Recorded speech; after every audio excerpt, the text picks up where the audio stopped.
Dalam rangka menyiapkan lulusan yang kompeten dan berkualitas, Ikatan Alumni Universitas Negeri Malang dengan bangga mempersembahkan pembekalan calon wisudawan Universitas Negeri Malang.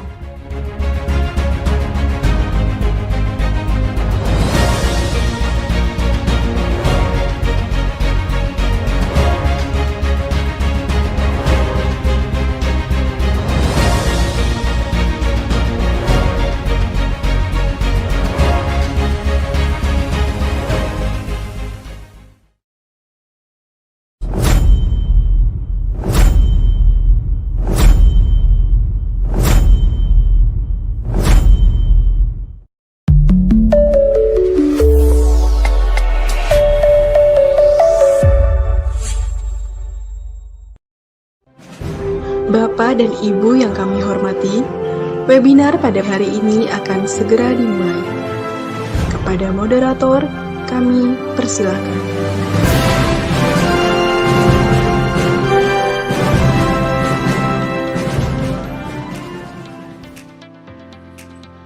Baik, Assalamualaikum warahmatullahi wabarakatuh. Shalom, Namo Buddhaya, Om Swastiastu, salam kebajikan. Selamat pagi dan salam sejahtera bagi kita semua. Pada pagi hari ini kita bisa berkumpul melalui Zoom gini pada hari ini karena mungkin teman-teman peserta juga dari berbagai belahan Indonesia dan dunia. Ini salah satunya adalah narasumber kita sedang berada di abroad saat ini gitu ya. Nah, hari ini teman-teman kita ada kegiatan pembekalan untuk teman-teman sebagai calon wisudawan PPGUM dengan tema menjadi guru profesional di abad 21, tingkatkan kompetensi, dedikasi, dan inovasi. Oke, pada pagi hari ini yang cerah ceria ini gitu ya, kami selaku panitia mengucapkan mohon maaf sebelumnya karena mungkin tadi ada problem teknis sehingga kita agak molor sedikit, tapi saya yakin semangat teman-teman peserta luar biasa untuk tetap join di hari ini gitu ya. Saya ingin menyapa dulu teman-teman di sini, bisa dituliskan di kolom chat saat ini domisilinya atau asalnya atau mungkin kerjanya di mana. Tolong dong di chat supaya kami tahu teman-teman dari mana saja nih saat ini. Dari Banyuwangi, Tulungagung, Ambon, dari Sydney, oke, di NTT, Malang, Flores. Wow, luar biasa sekali. Pasuruan, Blitar, Kaltim. Wah, ini sama dong dengan Bu Emil di Kaltim. Sumatera, Pacitan, Bojonegoro, dari Sulteng, Donggala, Aceh, wah, Lamongan, Madura, Kediri, NTB. Wow, luar biasa sekali. Jadi ternyata tidak hanya dari dalam negeri ya kan, tidak hanya di Indonesia tapi juga ada yang dari luar gitu ya. Saat ini domisilinya sedang di sana. Semoga nanti di bulan April kita semua bisa berkumpul untuk wisuda bersama gitu ya, untuk wisuda PPG ini.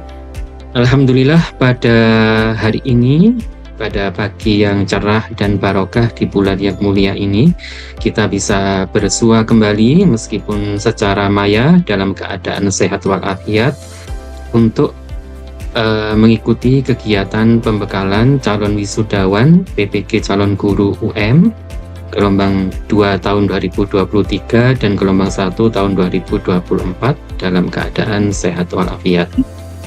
Kami mengucapkan terima kasih yang sebesar-besarnya kepada Bapak Wakil Rektor 1, kepada pengurus Pusat Ikatan Alumni UM yang telah memberikan fasilitas kepada kami, kepada Prodi PPG, khususnya kepada calon wisudawan untuk memberikan pembekalan pada hari ini, memberikan penguatan sehingga kegiatan ini bisa bermanfaat bagi mahasiswa kami di Prodi PPG. Terima kasih yang sebesar-besarnya. Kemudian kami menginformasikan bahwa setelah wisuda mahasiswa PPG calon guru atau PPG Prajabatan gelombang 2 dan gelombang 1 ini nanti akan dilaksanakan setelah Idul Fitri, tepatnya pada tanggal 13 April 2025 dengan sejumlah 1.113 mahasiswa yang akan mengikuti wisuda secara luring yang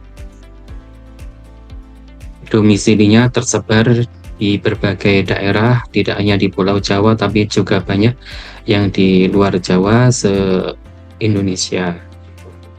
Semua peserta wisuda tersebut adalah lulusan pendidikan profesi guru 2 angkatan atau 2 gelombang 2 2023 dan gelombang 1 2024. Saya selaku Wakil Rektor 1 atas nama Universitas Negeri Malang tidak lupa menyampaikan terima kasih yang sebesar-besarnya kepada Bapak Ibu semuanya, terutama adalah IKUM dan juga yang terhormat, yang kita hormati, kita muliakan, yaitu Bapak Dr. Muhammad Alfan MPD selaku Ketua Prodi Pendidikan Profesi Guru Sekolah Pasca Sarjana Universitas Negeri Malang UM. Terima kasih banyak kepada IKA dan kepada Prodi PPG yang saat ini menyelenggarakan kegiatan pembekalan. Tentunya pembekalan ini tidak lepas dari peran penting dari 2 narasumber dan seorang moderator. Karena itulah saya juga atas nama UM menyampaikan terima kasih yang sebesar-besarnya kepada kedua pemateri, Ibu Emilia Monalita dan Bapak Al-Ikhwan Fatkur Rahim, dan moderator kita Ibu Gama Rahmita Ureka Hakim. Tentunya juga kehadiran peserta itu sangat menentukan kesuksesan pembekalan ini.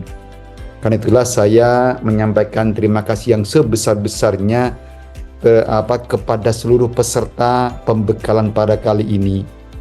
Di laptop saya, di MacBook saya tercatat ada 996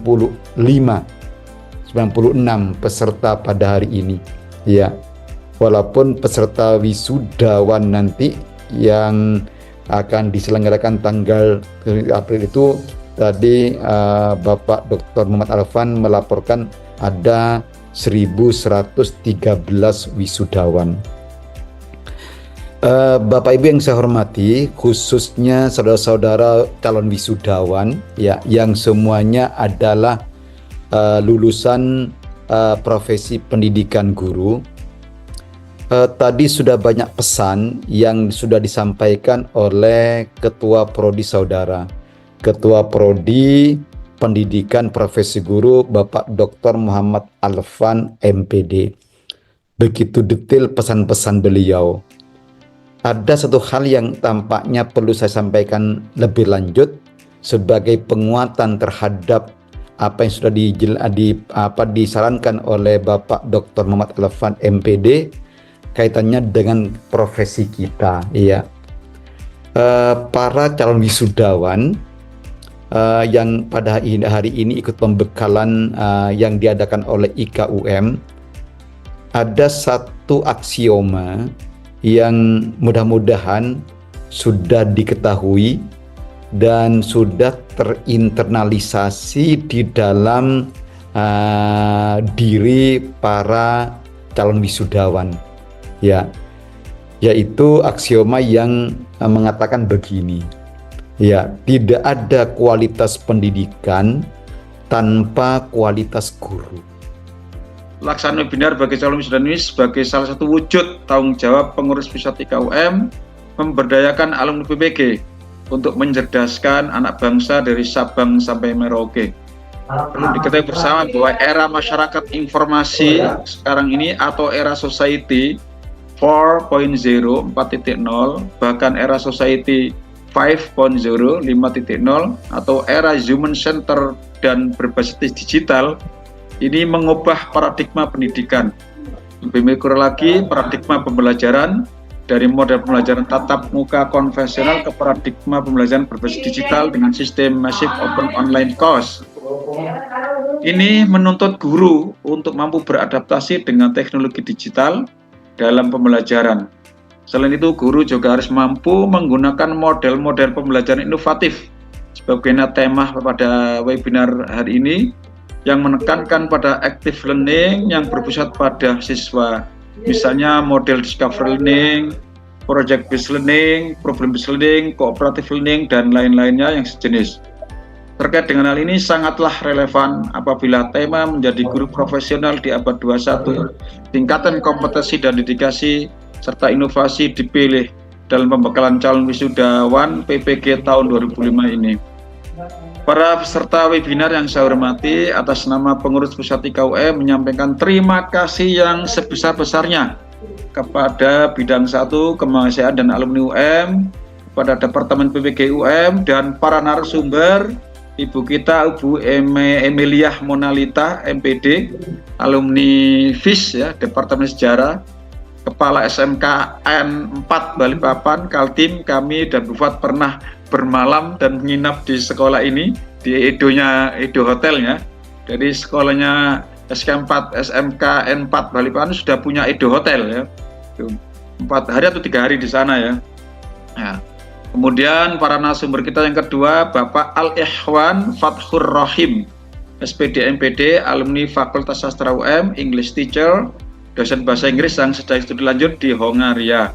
Dan tidak lupa kami ucapkan terima kasih pada pemandu lincah kita, pemandu webinar lincah kita, Bu Gama Rahmita Ureka Hakim. Beliau adalah dosen psikologi Fakultas Psikologi UM. Terima kasih kepada para wisudawan program studi atau Departemen PPG UM gelombang 1 dan 2. Ya, gelombang 1 tahun 2003 dan gelombang 2 tahun 2004. Selamat, semoga sukses dalam mengembangkan karir Anda sebagai guru profesional. Mengakhiri sambutan ini, kami pengurus pusat IKUM berpesan kepada calon wisudawan, jagalah nama baik almarhum saudara tercinta Universitas Negeri Malang, IKUM selalu di hati alumni.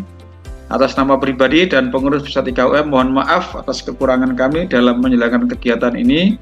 Semoga kegiatan ini bermanfaat bagi kita semua, khususnya bagi para calon wisudawan Departemen PPG UM untuk mengembangkan karir sebagai guru profesional.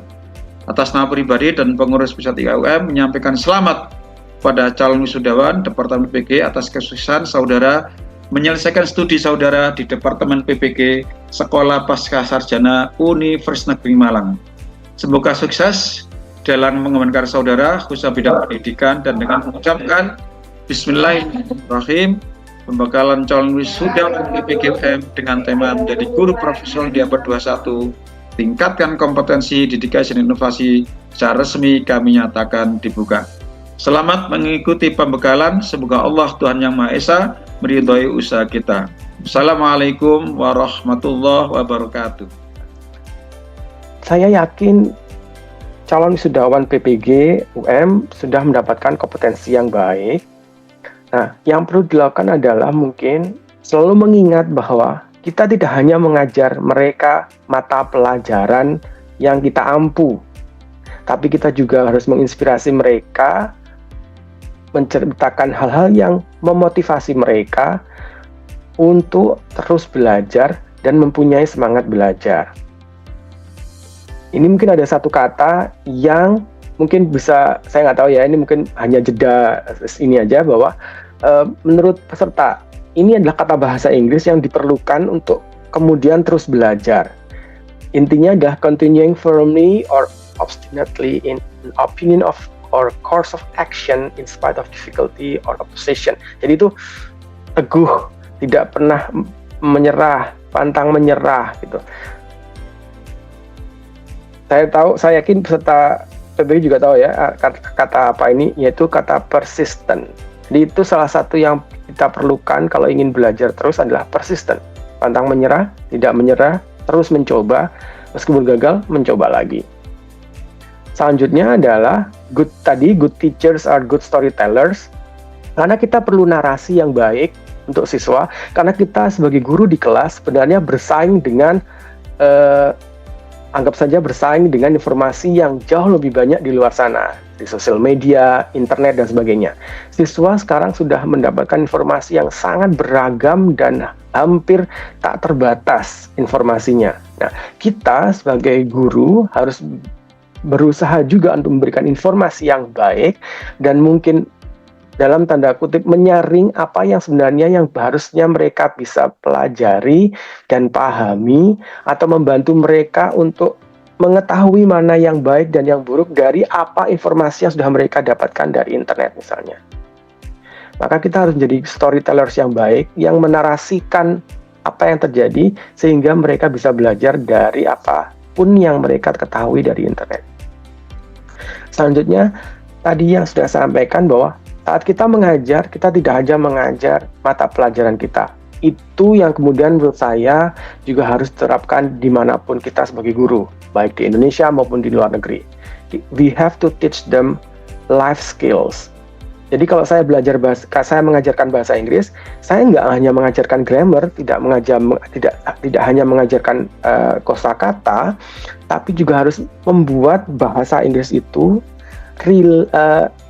relatable atau terkait dengan kehidupan mereka sehari-hari, sehingga mereka paham bahwa memang penting nih belajar bahasa Inggris, dan ini sangat relevan dengan keadaan di Indonesia. Karena mungkin beberapa siswa akan merasa bahwa untuk apa saya belajar bahasa Inggris? Saya juga nggak mau ke luar negeri, atau saya juga nggak ingin kerja ke luar negeri.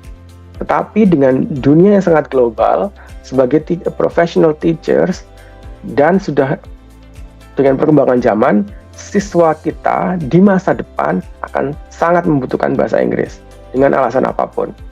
Maka kita harus membuatnya menjadi relevan bagi mereka, dalam hal ini bahasa Inggris karena saya guru bahasa Inggris, tapi dengan bidang lain juga harus membuat relevan bahwa mereka memerlukan ini, dan kita menghubungkannya dengan kehidupan mereka sehari-hari.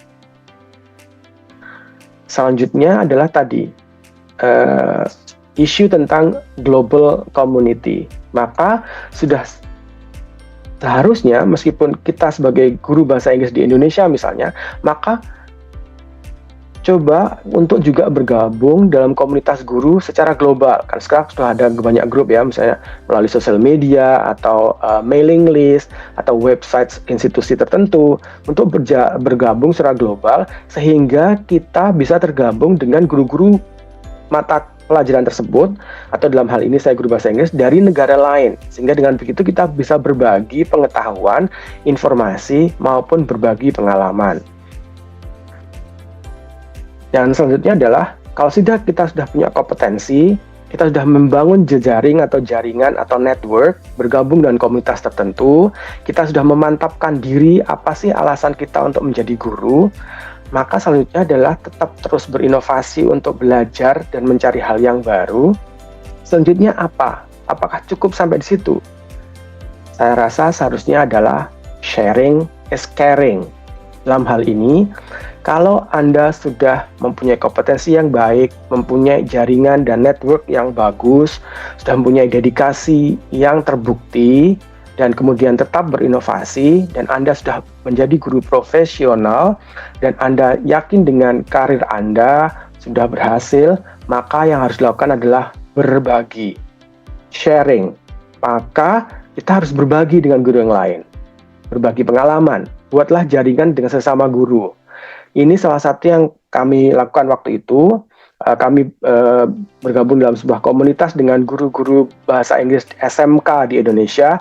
Mungkin beberapa dari calon wisudawan mungkin mengenal beliau karena beliau adalah guru-guru bahasa Inggris SMK di beberapa daerah di Indonesia.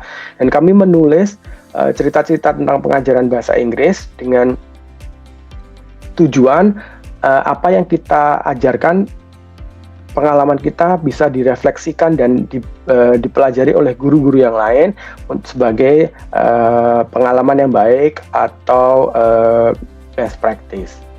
Jadi kondisi sekolah saat ini, kondisi siswa saat ini adalah anak-anak didik kita, khususnya murid. Seringkali kita menghadapi anak-anak yang mengalami generasi strawberry, gitu ya. Indah di depan, tetapi begitu mendapat tekanan sedikit, dia menjadi lembek. Seperti sebuah stroberi, cantik tetapi dipencet sedikit, maka mereka menjadi letoy. Kemudian banyak anak-anak kita yang mengalami self-identity problem. Jadi mereka menjalani rasa tidak percaya diri. Kemudian menurut data-data yang dipisah, literasi dan penalaran Indonesia itu sangat rendah dibandingkan dengan negara-negara lain yang ada di Asia. Nah, kurikulum kita sering bergonta-ganti. tetapi belum memberikan dampak yang signifikan terhadap perubahan pendidikan. Dan cenderung kurikulum kita itu membunuh rasa humanity dari anak-anak. Mereka kehilangan rasa curiosity, mereka kehilangan creativity, dan mereka banyak sekali kehilangan sisi-sisi moralitas. Sekarang ini kita melihat ya, korupsi ada di mana-mana. Bahkan orang yang pandai, jajaran Pertamina pun yang katakanlah ada orang yang pandai, tidak lepas dari korupsi. Anak-anak di SMA yang kadang tidak hafal dengan perkalian, tidak hafal dengan pembagian, itu adalah salah satu indikasi bahwa ada hal yang salah dengan sistem pendidikan kita. Apa yang salah dengan sistem pendidikan kita? Sehingga generasi muda yang sekarang adalah generasi yang seperti ini. Bahkan generasi yang dulu di mana korupsi yang sangat susah untuk diberantas dan berakar pinak di Indonesia. Apa yang tidak dikorupsi oleh orang Indonesia gitu. Guru pun bisa korupsi. Di mana? Di waktu. Harusnya masuknya 7.15, datangnya 7.30. Harusnya selesainya jam 10.30, dia setengah 10 sudah meninggalkan kelas. Jadi itu, semoga itu hanya terjadi di sekolah saya ya. Gurunya datangnya rajin, tetapi tidak rajin masuk kelas. Artinya adalah datang, masuk kelas, naruh tas, bla bla bla sebentar, keluar. Nanti mau selesai baru balik lagi ke kelas. Nah, hal-hal yang seperti inilah yang jangan sampai terjadi pada adik-adik semua. Lalu apa yang harus kita lakukan? Sebagai seorang pendidik, adik-adik harus keluar dari zona nyaman. Tinggalkan fixed mindset adik-adik, tumbuhkanlah growth mindset. Jadilah guru yang selalu punya inovasi, jadilah guru yang selalu berkembang. Yang kita bangun adalah kultur. Mau apapun kurikulumnya diganti, ketika kultur sekolah kita itu kuat, maka kurikulum itu tidak ngefek. Karena sesungguhnya guru adalah kurikulum itu sendiri. Guru yang menentukan bagaimana kelas itu akan berjalan. Bagaimana cara kita membuat anak itu mau belajar. Karena kita tidak sedang membuat batu bata. Tetapi yang kita pegang adalah tanah liat yang fleksibel. Mau dibentuk apapun sesuai dengan perkembangan zaman, maka kita harus bisa membuat murid itu berkembang. Jadikanlah kelas kita ini adalah kelas sebuah dapur. Umpamakan kelas kita itu adalah dapur. Di mana dapur itu kita bisa eksperimen di dalamnya. Gagal? Iya, kadang kita akan gagal. Tetapi kita harus terus melakukan dengan flexibility. Bagaimana meramu metode yang benar, bagaimana meramu strategi pendidikan yang benar, bagaimana membuat anak-anak nyaman belajar, tidak membuat anak-anak itu bosan. Jangan menjadi guru yang tidak memberikan banyak pilihan kepada siswa. Jangan menjadi guru yang teacher center, mendominasi bahwa merasa saya yang paling pintar. Tidak. Guru itu hanya menang satu malam karena dia membaca lebih duluan. Tetapi kalau diadu dengan siswa, belum tentu guru itu akan menang. Belum tentu guru itu akan sepandai siswa yang sekarang. Karena anak-anak yang sekarang itu adalah anak-anak yang kritis. Jadi pondasi pendidikan adalah sangat penting. Kalau kita melihat di Jepang itu pondasinya adalah budaya. Bagaimana dia membangun life skill sehingga anak-anaknya menjadi anak-anak yang mandiri. Saya 2 minggu berada di Jepang, banyak belajar. Dari tingkat SD sampai dengan tingkat SMA, bagaimana mereka diajarkan untuk sopan santun kepada gurunya. Guru dijunjung tinggi. Tanpa guru banyak berkata, dia sudah melakukan aktivitas yang mereka lakukan. Bagaimana anak itu mengepel sampai nunduk-nunduk, tapi mereka senyum, enjoy melakukannya. Ya. Jadi saya benar-benar tertarik sekali dengan pendidikan di Jepang. 2 minggu berada di Jepang membuat saya sadar malah ya bahwa saya pengen gitu ya. Saya iri dengan integritas mereka. Saya iri dengan siswa-siswanya yang sangat-sangat memahami bahwa pagi dia harus clean up, nanti pada saat lunch dia yang menata sendiri tanpa guru itu banyak berbicara. Kemudian yang kedua, jadikan kelas kita itu sebagai kelas bawah musik studio. Kalau kita di musik studio menyanyi itu enjoy ya Bapak Ibu. Kita merasa bahwa nyanyi itu menyenangkan. Nah, buatlah kelas itu menyenangkan seperti kita berada di dalam studio. Di situ ada effortnya, ada daya juangnya, ada passion anak-anak. Nah, ini yang sering dilupakan oleh Bapak Ibu guru. Mengajar lempeng saja ngajar, nggak mau tahu muridnya seperti apa ragamnya, nggak mau tahu. Yang penting saya ngajar, dapat gaji. Ya. Tapi dia tidak melihat bahwa anak itu punya karakteristik sendiri-sendiri. Bahwa kelas A dengan kelas B itu beda untuk cara pengajarannya. Tapi yang kita temuin, guru nggak mau repot. Digebiah uya gitu ya, kalau orang Malang bilang. Pokoknya sama semua. Ngajarnya dari kelas 1A sampai 1F ya sama, karena guru tidak mau repot. Nah, hal-hal yang seperti ini yang tidak bisa meningkatkan kompetensi sebagai seorang guru. Guru harus jeli melihat bahwa anak saya itu punya passion yang berbeda-beda. Dia punya achieve untuk mencapai masa depan yang lebih baik. Jangan menjadi guru yang tidak memberikan ruang pada anak-anak untuk berkembang. Jadikan passion anak-anak itu sebagai pendorong supaya dia bisa maju. Lalu,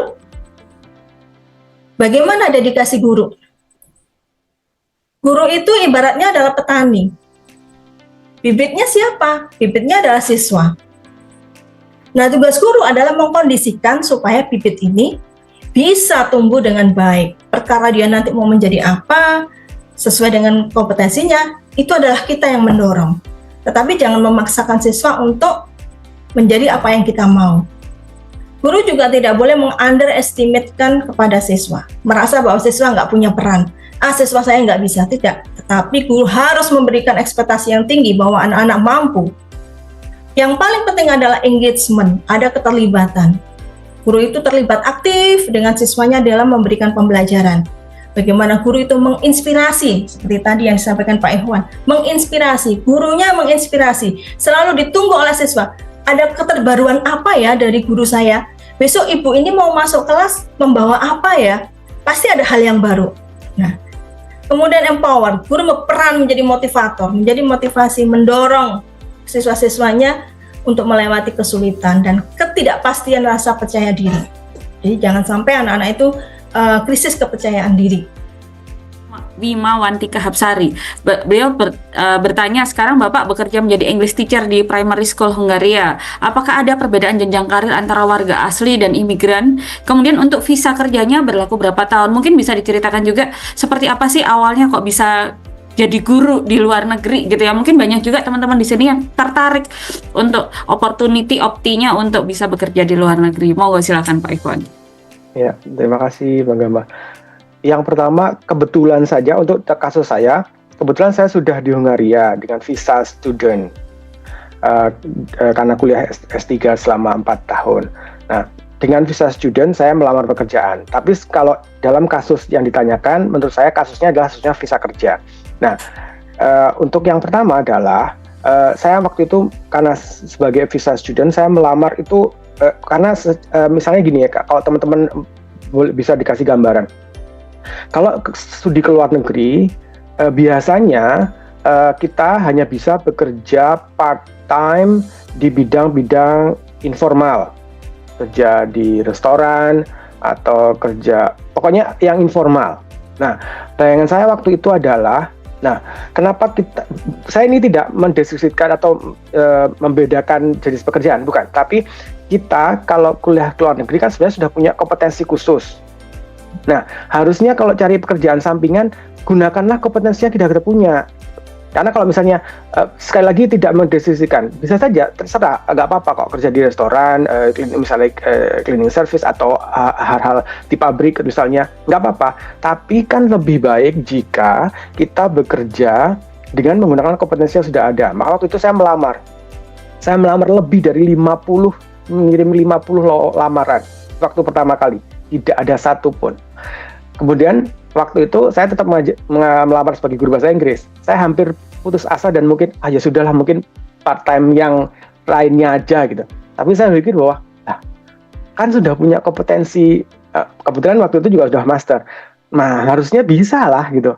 Yang lainnya bilang nggak pernah ada yang bekerja ini secara formal di ini. Yang karena nggak pernah dicoba, yang nggak akan tahu bisa apa enggak gitu. Akhirnya ada satu taman sekolah kindergarten TK bilingual yang menerima guru internasional karena saya nggak bisa bahasa Hungari. Di sini tuh pakai bahasa Hungari dan saya nggak bisa bahasa Hungari. Nah, diterima dan kemudian mereka tertarik karena mereka ngerasa saya orang Asia itu kan secara umum friendly, ramah gitu kan. Kalau typically kan mungkin terlihat sangat welcome dengan siswa, terlihat saya tadi Bu Emilia juga ngerasa bahwa pasti guru yang sangat bisa dekat dengan siswa, itu juga salah satu yang penting. Nah, itu kemudian diterima. Nah, Kalau hubungannya dengan visa kerja, kalau ada yang ingin bekerja di Hungaria khususnya atau di Eropa, maka harus mencari pekerjaan yang bisa sekaligus menguruskan visa kerjanya. Atau Anda datang ke sini dulu untuk studi misalnya, studi pendek bahkan misalnya, yang ada yang 6 bulan itu misalnya, maka dari situ baru mengurus visa untuk mencari kerja dan kemudian baru mencari kerja di sini. Kalau jenjang karir tidak ada perbedaan sama sekali, misalnya dengan masa tinggal 4 tahun, maka kami mendapatkan gaji yang sama asalkan kualifikasinya sama ya, misalnya master, mereka kualifikasinya master dan hampir semua guru di sini itu master. Jadi mungkin perbedaannya tadi bahwa semua guru tingkat apapun, SD, SMP, SMA, semuanya minimal master. Nah, dengan begitu tidak ada perbedaannya, jenjang karirnya.